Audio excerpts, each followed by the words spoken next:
여러분 반갑습니다. JJ 리더입니다. 오늘은 주식시장에서 아주 빠르게 망하는 법 3가지에 대해 이야기해 볼까 합니다. 그 첫 번째는 뇌동매매, 매매 중독입니다. 그리고 두 번째는 미수, 신용거래와 몰빵하는 것이고요. 세 번째는 계좌 관리 없는 마구잡이식 매매를 하는 것입니다. 자, 그럼 바로 시작해 보도록 하겠습니다. 시작하기 전에 구독, 좋아요, 알람 설정까지 부탁드립니다. 여러분은 모두 알고 있습니다.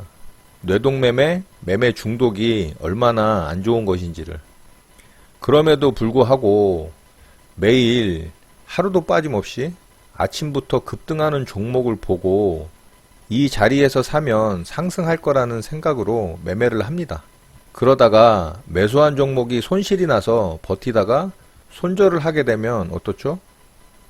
네, 바로 손실 금액을 복구해야 된다는 생각에 또 다른 급등하는 종목들을 찾아보면서 매수할 자리가 없나 하고 차트를 돌려봅니다.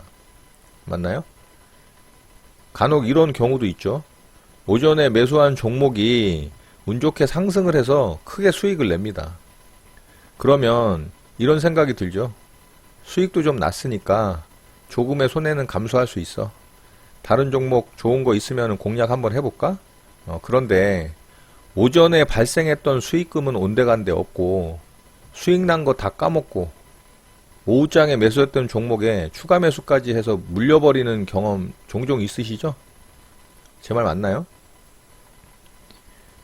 저라고 이런 경험이 없었을 것 같은가요? 네, 저도 이런 경험 부지기수로 있었습니다. 이런 뇌동매매, 충동매매는 결국 손실을 키우게 됩니다. 그리고 반복적인 손실로 인해서 마인드는 완전히 무너져 버리게 되죠. 제가 여러분과 공유한 여러 매매 방법들이 있습니다. 이 방법들을 공부하고 숙지했다면 그대로 하기만 하면 분명 수익 날 수 있습니다.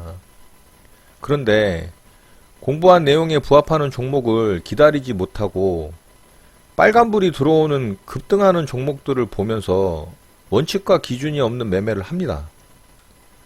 종목을 매수하고 난 뒤에 난데없이 그 종목에 대해서 거꾸로 공부를 하기 시작하죠.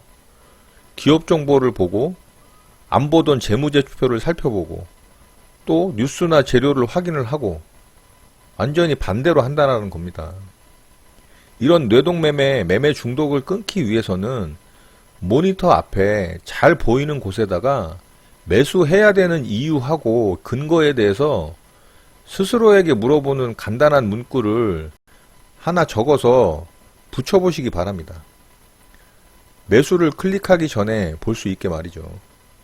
이게 저에게는 정말 큰 도움이 됐던 방법 중에 하나입니다. 자, 두 번째는 신용거래, 미수 몰빵하면 폭망합니다. 미수와 신용은 좋은 말로 레버리지라고 하죠. 네, 최대 본인 자금의 2.5배까지 베팅이 가능합니다. 대부분의 사람들이 보통 이렇게 생각을 합니다. 네, 저 또한 그랬었고요. 미수 몰빵해서 상한가 한 방이나 또는 상한가 2방 정도 먹으면 손실 복구하고 수익으로 전환할 수 있다고. 그런데 실전에서 신용 미수 몰빵 하게 되면 생각과는 달리 수익은 적고 손실만 키우게 되는 경우가 대부분입니다. 주식 초보든 고수든 상관없이 몰빵을 하게 되면 본인의 마인드를 컨트롤을 할 수가 없어요. 고수라고 별반 다르지 않습니다. 영화 타짜에서 이런 대사가 있잖아요. 쫄리면 돼지시던가. 네, 바로 심리가 쫄려서 수익이 조금만 발생하면 금액이 크기 때문에 상한가는커녕 짧은 수익에 매도하기 바쁩니다. 반면 손실이 나면 손실 금액이 순식간에 커지게 되고 매도 타이밍이라도 놓치게 되면 완전히 자포자기 하면서 아무 대응도 못하게 됩니다. 한마디로 정신줄 놓게 되는 상황이 발생을 합니다. 이렇게 되면 말로만 듣던 이제 깡통이라는 단어가 현실로 나한테 다가오게 되죠. 적어도 1년 이상 누적 수익이 발생하고 있다면 저는 신용거래를 해도 된다고 생각합니다. 왜냐하면 1년 이상의 누적 수익이 발생을 한다라는 것은 주식시장에서 스스로를 잘 컨트롤을 할 수 있는 마인드 세팅이 되었다고 저는 생각하기 때문입니다. 이제는 진정한 레버리지 효과를 볼 수 있다라는 거죠. 그러니까 1년 이상 누적 수익이 아직 발생하지 않는 상태라면 절대 신용 미수 몰빵은 하지 마시기 바랍니다. 장담하건대 100% 여러분의 계좌를 빠르게 마이너스로 전환할 뿐입니다. 자, 마지막으로 계좌 관리 없는 마구잡이식 매매입니다.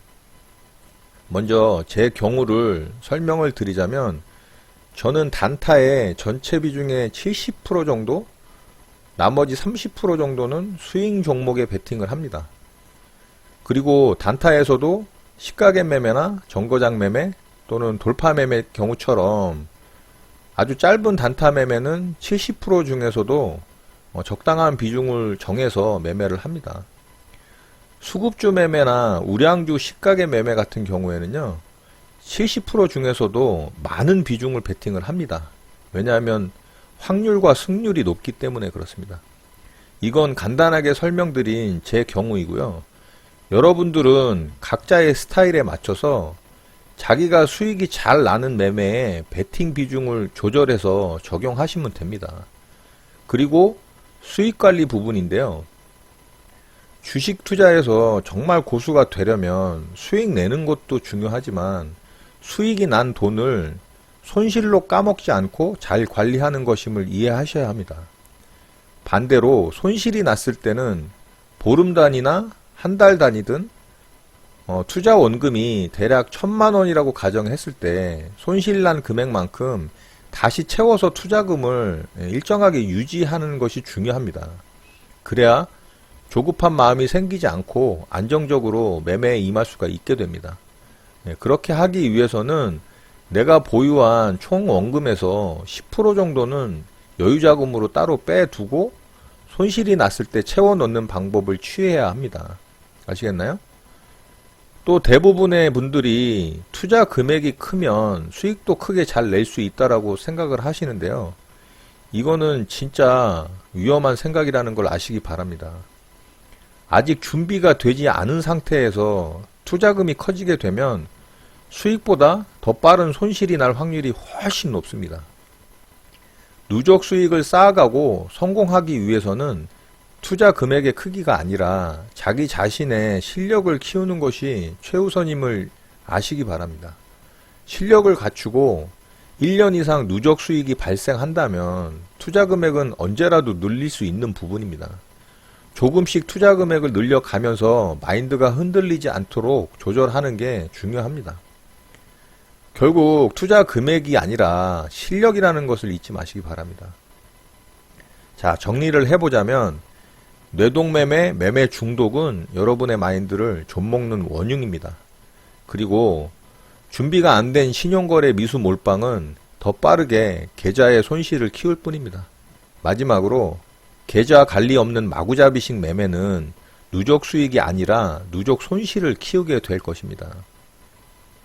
자, 오늘은 주식 투자 폭망하는 법 3가지에 대해 이야기해 봤습니다. 오늘 내용 또한 많은 도움이 되시길 바랍니다. 총칼만 안 들었지 매일 벌어지는 이 주식시장이라는 전장에서 꼭 성공하시는 여러분들이 되시기를 진심으로 바랍니다. 오늘 영상은 이것으로 마치도록 하겠습니다. 여러분의 구독과 좋아요는 늘 영상 제작에 큰 힘이 됩니다. 오늘 하루도 마무리 잘 하시고요. 늘 행복하시기 바랍니다. 감사합니다. JJ 리더였습니다.